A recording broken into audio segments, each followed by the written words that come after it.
Hi, everyone. Judge Andrew Napolitano here for Judging Freedom. Today is Tuesday, January 14th, 2025. Lieutenant Colonel Karen Kwiatkowski joins us now. Colonel Kwiatkowski, always a pleasure and deeply appreciated.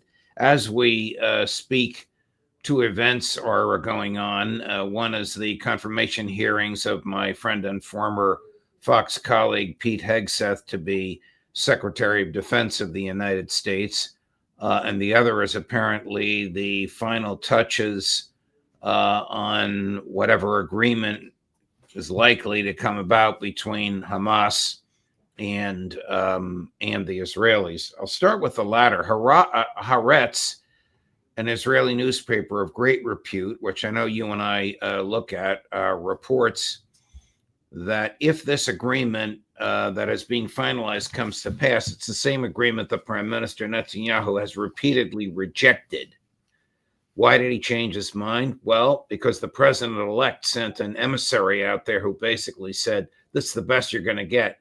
You better take it, or there'll be consequences in the new administration. If this is true, and Israeli hostages are returned, and Palestinian hostages are returned because of the intrusion into this by a man not yet in office, but of sounder mind and courage than his immediate predecessor. This would be truly remarkable, wouldn't it? It really would be. And, it speaks to the impact that the Trump election has had. I mean, even since the day after, he's been acting as president in many ways, and the vacuum has been created for him because Biden is not acting as president. So he's taken advantage of this operational space, and he's making things happen. I think that they can't predict Trump. I think we have all these ideas. Everybody, it's like the blind man describing the elephant. We don't really know how Trump will go, and I don't think world leaders truly know. And I think Netanyahu definitely does not. I don't think he has this confidence with Trump that he can just bully him. I mean, Trump himself is can be somewhat of a bully. So, it's interesting to see how they're responding. I think they're worried. The Haaretz piece really was remarkable. It recounts that Mr. Witkoff, the billionaire real estate developer from here in New York City, whom Trump designated as his Middle Eastern envoy, called up Prime Minister Netanyahu's aides on a Saturday morning and said, I'm leaving Doha and I'm coming to Jerusalem and I need to see the Prime Minister. And the aide said, well, sorry, it's the Sabbath. He doesn't see anybody.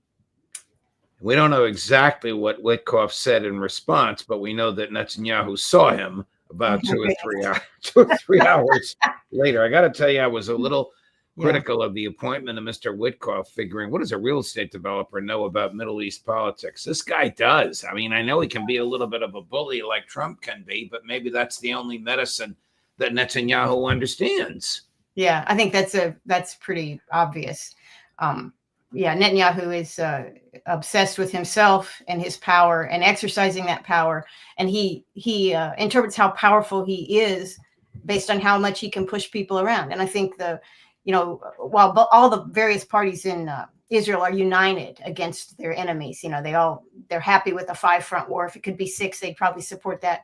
But this idea that your strength is in, exercise through hostility, through destruction. This is an idea that I think Netanyahu embraces, and others in his government as well. And New York real estate people, they get that very well. Whereas an average American, like I grew up in North Carolina, I live in Western Virginia.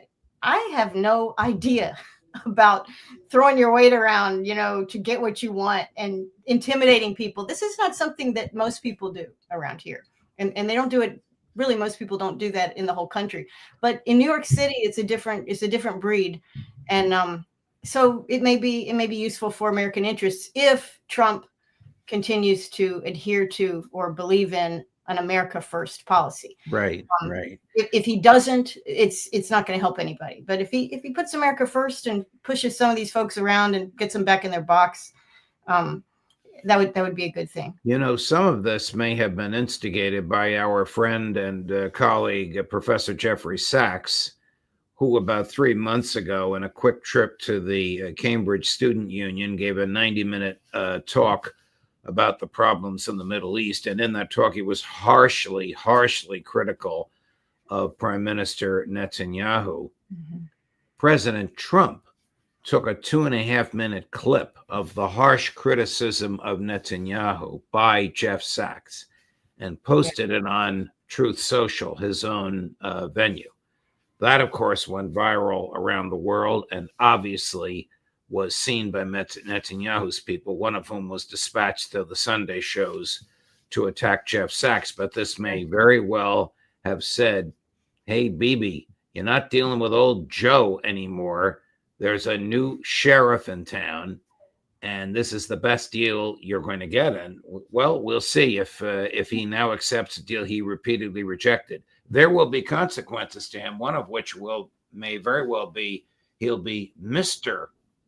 Netanyahu rather than Prime Minister. Or inmate. Smotrich and Ben-Gvir leave the government, then he loses his majority in the Knesset, and they have to have an election while he's on trial for bribery. Yeah. Yeah, I mean, this is how power moves are made. I mean, you know, Trump is not ignorant of any of that, of course. In fact, I think he and his allies have a great deal of insight into how Israeli politics work. So, you know, he gets it. It's good. It's a good move. Yeah. Let me ask you a few questions about Pete Hegseth. Should female soldiers be involved in combat? Colonel Kwiatkowski. Yeah. You know, I don't understand, you know, this is where I go to. I say, well, if they can physically meet every single, meet or exceed every single standard, not the reduced standards that we have today, but the kind of original standards, maybe 30 years ago, for things like special forces or combat operations, then I think, well, okay, as a female, I gotta stand up for the women. Okay, if they can do that, but that's not how it works. What has happened, of course, and we all know this, there's been affirmative action for females in the military. I benefited from it. Many others have. They have reduced and modified standards. We always had reduced standards, even when, I don't know, 30, 40 years ago. We didn't have to run the 1.5 miles in the Air Force as fast as the men. You know, we've always had female standards. But when they started reducing combat type standards, then you have a problem.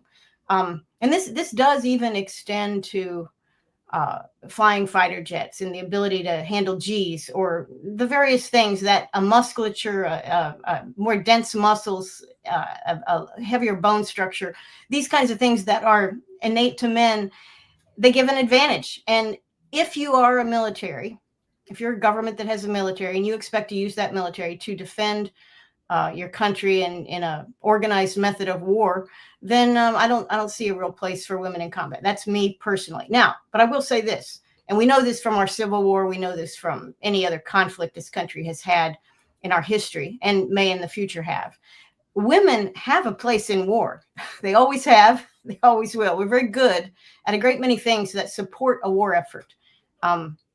In fact, we're better than men in many ways in the things that are needed and necessary to overcome an enemy of any kind. I don't care if it's an economic enemy, a robot enemy, a military marching on your soil. It doesn't matter. Women are very, very useful.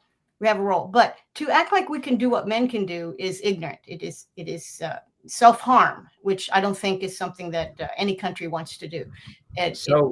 So the opinion that you just expressed, with which I fully agree, is the opinion that Pete Hegseth had before he was the nominee. Probably now so. that he is the nominee, he's doing everything that he can to satisfy female senators, Republicans, and Democrats by saying they can do the same jobs as men. The same is the case, and this really infuriated me. I just learned this last night, and I just wrote my column about it, which comes out Thursday morning, for Tulsi Gabbard, whose positions on surveillance and the Fourth Amendment I admired deeply in her years in Congress. She argued against and voted against the extensions of FISA, and particularly Section 702, until 2 days ago. She's now done a 180-degree flip, and she's in favor of warrantless spying on Americans. Yeah. Now, this really, really manifests an antipathy to first principles in favor of a job that she covets. It just turned my stomach when I saw this. Yeah, it doesn't seem very brave of her to do that, because the American people who elect the Congress, I know that we don't control our congressmen, but we do elect them. We have a voice. We have an opinion. The American people don't like warrantless surveillance. Okay, they don't like that. They don't think the government has the power to do that. To the extent that they understand the Fourth and Fifth Amendments, they support them. Okay, and these things, these rules advantage government. Okay, and we just had an election that said we don't wish to advantage government. We would prefer to advantage the people. So we're going to go with the guy who says he's going to put our interests first. She was on board with that. She's a key leader in that. People very popular in all those ways. So for her to cast that aside in order to get confirmed, it indicates that the Democrats and many Republicans still hate the people. Okay. Well, it's basically Republicans who hate the Fourth Amendment. I mean, That's she right. was told that she wouldn't have enough Republicans if she didn't cave. And that is a sign of the sickness in the Republican Party that Trump is a part of exposing, because he is not really a Republican in the sense of the last 40 years of that party.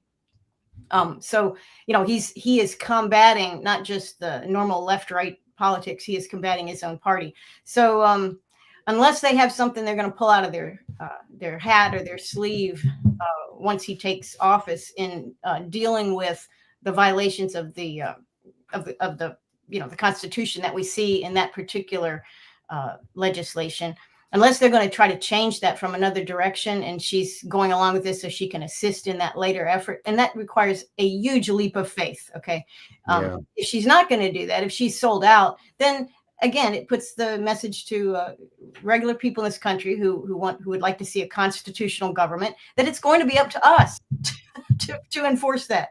We are going to have to counteract these statist and concentrated power forces in America that are destroying our country and our legacy. Let me get back to Pete Hegseth. I don't remember the woman's name. A U.S. senator from Hawaii asked him the following. President Trump in his first term ordered Defense Secretary Esper to have troops fire on Americans who were demonstrating outside the Capitol building and to aim their shots below the knees. And Secretary Esper refused to do so, and a few days later, he resigned. Would you have complied with such an order? To my disappointment, I'm telling you, yes, this is the back and forth. I'll ask you what you would do in a minute, but to my disappointment, Pete did not reply.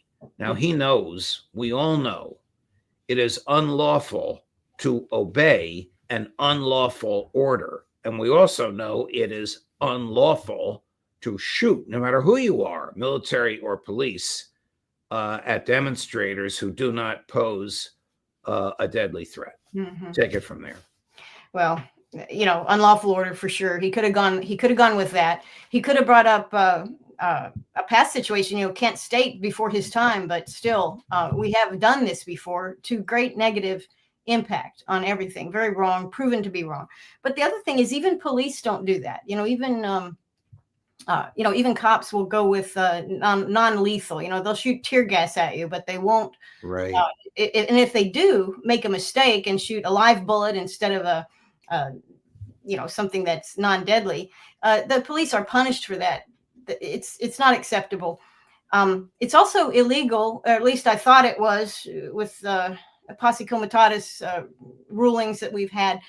I thought it was illegal for the military to act in a policing. It is. Capacity. He could have answered. He could have answered with any of those things. Correct. And still not answered. He could have just gave the context, and I'm pretty sure he probably knows it, but maybe he didn't expect that question. Yeah. The questioner was Senator Hirono, Hirono, Senator Mazie Hirono, whose name I forgot, but whose image I remember from other congressional hearings. Should Donald Trump sell the post office? Now, the listeners may think that I'm just asking this question out of the blue, but you wrote about this recently at Judge Knapp and elsewhere. So, yeah, I mean, who would buy something that loses $6 billion a year? That's right. Nobody would. Maybe a donor, maybe one of Trump's big donors would do it. But yeah, absolutely. The post office has long past its ability to justify any tax dollars. There's no doubt about it. They run routinely billion-dollar deficits. They get bailed out periodically by the Congress, and they still provide lousy service. And I live in a rural area, and I have nothing against our local carriers. You know, they're great people. But, you know, I get way better service on the odd Amazon purchase that I make than I ever do with the Postal Service. In fact, we had a little bit of snow. Roads were a little bit icy. They were scraped. But they didn't deliver mail all of last week. I think the first mail we got, it was a huge pile of mail on Saturday. So 5 days they didn't. So the whole snow and sleet and rain, whatever they used to say about the post office, they don't do that. But and Amazon came. Oh, Amazon drove down. One Amazon guy, I ordered something very small. I forget what it was. He drove all the way down the driveway before it was even scraped or anything. So I was surprised that he did that. Probably thought it would be a fun thing to try. Well, and back in the 1840s, so we're now a generation before the Civil War, a Libertarian hero, a guy who has come down to history as a Libertarian hero, named Lysander Spooner, competed with the post office for delivery between Boston, New York, Philadelphia, and Washington. And he actually delivered faster and for less money than the post office. And what did the Congress do? Made it a crime to compete with the post office for first-class mail. You can only compete with the post office for packages. Why don't they just repeal that statute? That's and really if Jeff Bezos and his people want to compete with the post office for first-class mail, who would use the post office when we know that Amazon is so reliable? Yeah, no, and it's also, it's not just that Amazon is reliable per se, but a free market enterprise, and Amazon is that. And so UPS, all these delivery services and packages have developed their techniques and skills and adapted technology and taken risks and provided what customers want at a cost customers are happy to pay. The post office has done none of that. Okay, I don't care how many upgrades they have. In fact, a lot of people I know will not send letters anymore. I mean, they're actively seeking ways to avoid using a 75-cent stamp or 74 cents. Wow. Wow. I'm reading a fascinating novel by Robert Harris, the great British historical novelist, called Precipice, and it's about the entry of Great Britain into World War I and the fixation that the prime minister has on a young lady young enough to be his daughter. And how do they communicate? They each write 3 letters a day, and the post office delivers them in London. At the turn of the last century, the post office made 12 deliveries a day. My God, are we in a different world now? All right, I'm going to switch gears and return to Pete Hegseth. Chris has a great clip. This is really Tweedledee and Tweedledum talking to each other. They even look like each other. Senator Tom Cotton and Pete Hegseth. Watch this. I would note that it's only the liberal critics that have disrupted this hearing.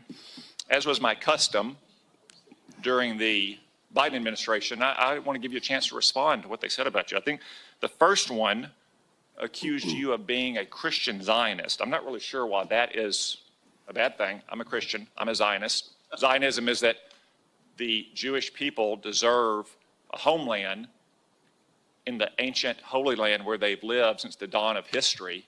Do you consider yourself a Christian Zionist? Senator, I am a Christian, and I robustly support the state of Israel and its existential defense, and the way America comes alongside them is their great ally. Thank you. Because another protester, and I think this one was a member of Code Pink, which, by the way, is a Chinese Communist front group these days, said that you support Israel's war in Gaza. I support Israel's existential war in Gaza. I assume, like me and President Trump, you support that war as well, don't you? Senator, I do. I support Israel destroying and killing every last member of Hamas. And the third protester said something about 20 years of genocide. I assume that's our wars in Iraq and Afghanistan. Do you think our troops are committing genocide in Iraq and Afghanistan? Senator, I do not. I think our troops, as you know, as so many in this committee know, did the best they could with what they had. The outcomes, and tragically, the outcome we saw in Afghanistan under the Biden administration put a stain on that, but it doesn't put a stain on what those men and women did in uniform, as you know full well, Senator. Thank you, Mr. Hegseth. Now, I don't know if this attitude is consistent with the Steve Witkoff attitude. Take it or leave it, BB. I just don't know.